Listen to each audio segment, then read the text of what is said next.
Z1 minus argument of Z2, ये क्या आएगा, ये फाइंड करना है। अब यहाँ पे हम मान लेंगे जो Z1 होगा वो क्या होगा, स्टैंडर्ड वैल्यू क्या होती है Z की, x प्लस आई वाई, तो Z1 की स्टैंडर्ड वैल्यू इसी तरह से क्या हो जाएगी x1 प्लस आई आयोटा y1। इसी तरह से Z2 की वैल्यू जो है वो क्या हो जाएगी x2 प्लस आयोटा y2। तो अब यहाँ पे रख दो ये वैल्यू, क्या हो जाएगा x1 प्लस आयोटा y1 और यहाँ पे क्या आ जाएगा x2 प्लस आयोटा y2। ठीक है, इसमें भी ऐसे लिखो अलग अलग, x1 प्लस आयोटा y1 का mode plus x2 plus iota y2 का मोड।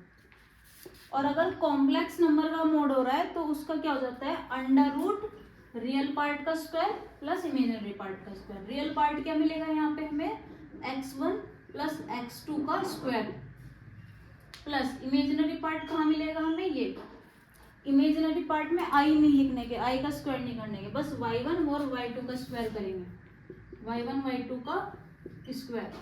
ठीक है, इसी तरह से इसमें निकालो क्या हो जाएगा इसका मोड, रियल पार्ट का स्क्वायर प्लस इमेजिनरी पार्ट का स्क्वायर। इसी तरह इसको करो, रियल पार्ट का स्क्वायर प्लस इमेजिनरी पार्ट का स्क्वायर। अब क्या करेंगे, अंडर रूट हटाना है हमें, तो अंडर रूट हटाने के लिए पूरे को स्क्वायर कर देंगे, पूरे का स्क्वायर कर दिया, यहाँ पे अंडर रूट भी हट गया, स्क्वायर भी हट गया, क्या बचेगा सिर्फ x1 प्लस x2 का whole square plus y1 plus y2 का होल स्क्वायर। और इधर क्या आएगा, फर्स्ट और सेकंड मान लो, ये फर्स्ट और ये सेकंड, फर्स्ट का स्क्वायर क्या हो जाएगा अंडर रूट भी है, इस पे स्क्वायर भी है, दोनों चीज हट जाएगी, मतलब क्या आएगा x1 का स्क्वायर प्लस y1 का स्क्वायर, ये आएगा, ये है सिर्फ फर्स्ट, ये बचेगा बस, ये था पूरा फर्स्ट। ठीक है, जब हम इस पे स्क्वायर करेंगे स्क्वायर रूट हट जाएगा, इसी तरह से इस पे भी स्क्वायर रूट हट जाएगा, क्या आएगा x2 का स्क्वायर प्लस y2 का स्क्वायर, ये अंदर वाला। और फिर क्या करेंगे 2 मल्टीप्लाई फर्स्ट मल्टीप्लाई सेकेंड, ठीक है, ये तो आएगा 2 मल्टीप्लाई फर्स्ट, फर्स्ट पे अंडर रूट भी आ रहा ना, तो मैं अंडर रूट को पावर में लिख लूं, ऐसे लिख लूं, इसकी पावर 1/2, इसकी पावर 1/2, या दोनों को एक साथ लिख लूं ऐसे करके, पावर 1/2 ये लिखेंगे यहाँ पे, x1 का स्क्वायर प्लस y1 का स्क्वायर, x2 का स्क्वायर प्लस y2 का स्क्वायर। ठीक है, अब क्या करेंगे, फिर से है हमें पावर जो फ्रैक्शन में थी इसको हटानी है, तो इसे हटाने के लिए क्या करेंगे, फिर से स्क्वायर करेंगे, लेकिन पहले स्क्वायर का फॉर्मूला बोल दो यहाँ पे, तो क्योंकि उससे क्या हो जाएगा, कुछ चीज़ हमारी कैंसिल हो जाएगी।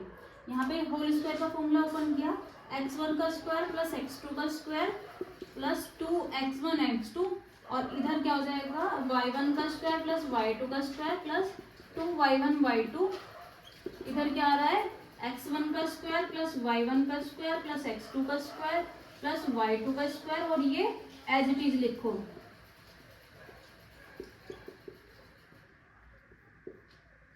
ये दोनों मल्टीप्लिकेशन में x2 का स्क्वायर प्लस y2 का स्क्वायर का पूरे का होल पावर 1/2, ये इससे कैंसिल हो गया, ये इससे कैंसिल हो गया, और ये दोनों इससे कैंसिल हो गए।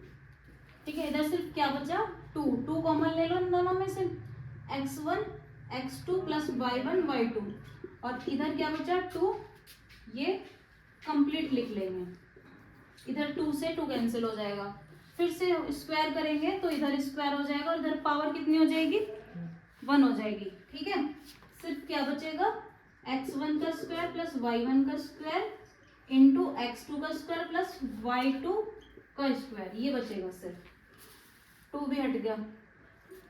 फिर से होल स्क्वायर का फॉर्मूला ओपन करो और इधर इन दोनों की मल्टीप्लाई करो, तो इसका होल स्क्वायर का फॉर्मूला ओपन करेंगे तो क्या हो जाएगा x1 का स्क्वायर इंटू x2 का स्क्वायर प्लस y1 का स्क्वायर इंटू y2 का स्क्वायर प्लस 2 मल्टीप्लाई क्या हो जाएगा x1 x2 y1 y2, और इधर क्या हो जाएगा ऐसे मल्टीप्लाई करेंगे तो x1 का स्क्वायर x2 का स्क्वायर, इसकी से मल्टीप्लाई करेंगे x1 का स्क्वायर y2 का स्क्वायर, इसकी मल्टीप्लाई इससे करेंगे y1 का स्क्वायर x2 का स्क्वायर, और इसकी मल्टीप्लाई फिर इसमें करेंगे y1 का स्क्वायर और y2 का स्क्वायर।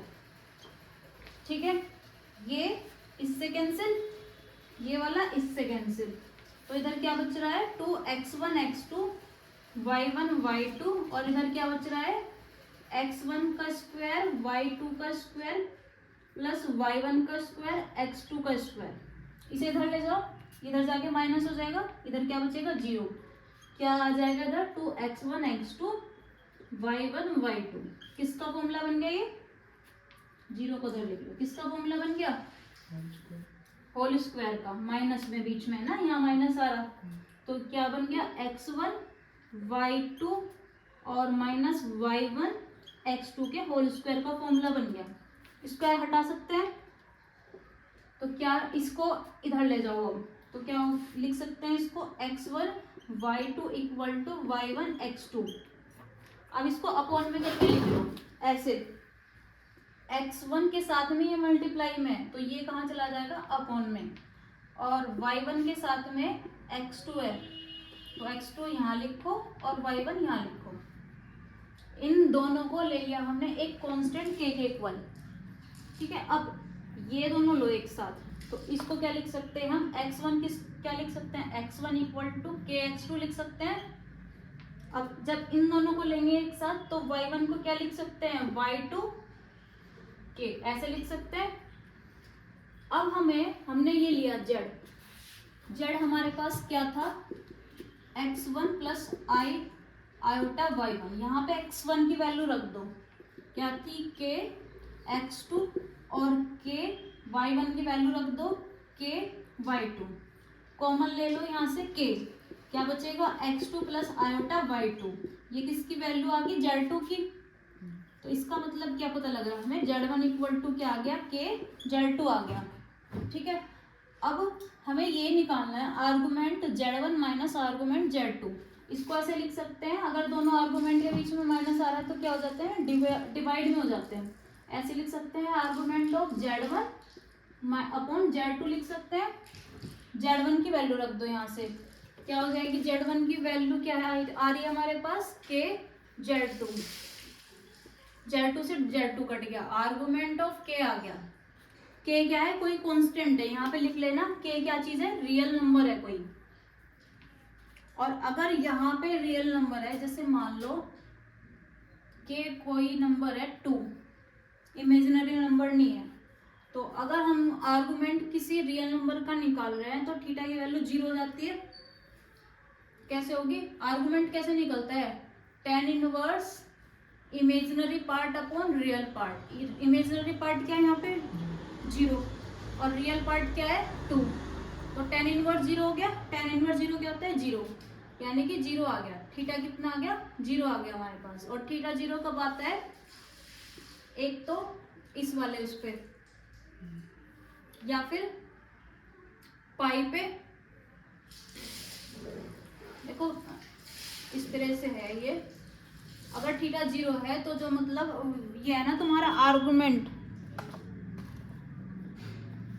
यहाँ पे ऐसे लिखोगे वैल्यू जो tan इनवर्स 0 कब आता है हमारे पास, tan इनवर्स 0 एक तो 0 पे आता है 0 डिग्री पे, एक पाई पे भी आता है यहाँ पे tan इनवर्स 0।